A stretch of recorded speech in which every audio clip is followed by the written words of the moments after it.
With U.S. Secretary of State Antony Blinken and two other top cabinet officials in Mexico City for high-level security talks Friday, Mexican authorities said the National Guard and military detained more than 650 undocumented migrants, more than half of them children, traveling in refrigerated truck containers toward the border with the United States.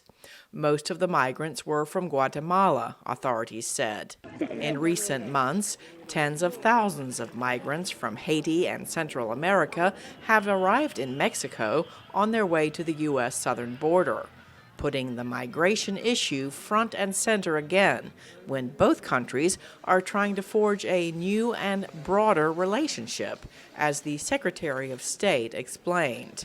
It marks the beginning of a new chapter in Mexico-U.S. security cooperation, one that will see us working as equal partners in defining and tackling shared priorities, one that seeks to address the root causes of the security challenges that we face, including inequity, corruption, impunity, and one that does that not only by modernizing law enforcement, but also strengthening public health, the rule of law, and broader-based economic opportunity.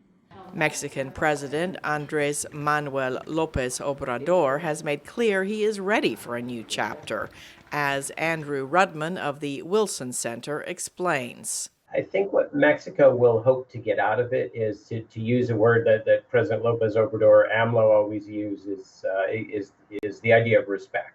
He wants the U.S. to recognize that Mexico is a sovereign nation with its own challenges, its own issues, its own, if you will, agency to act.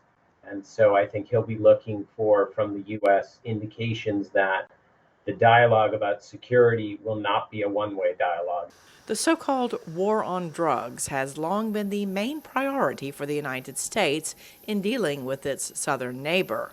But Lopez Obrador says he wants hugs, not bullets, as Guadalupe Correa Cabrera of George Mason University explains. He will ask for money for development to create the conditions that make people not to commit crimes. He wants to address this issue in his perspective from the root causes. He doesn't want the confrontation, or he doesn't want help to get arms from the United States to fight the cartels.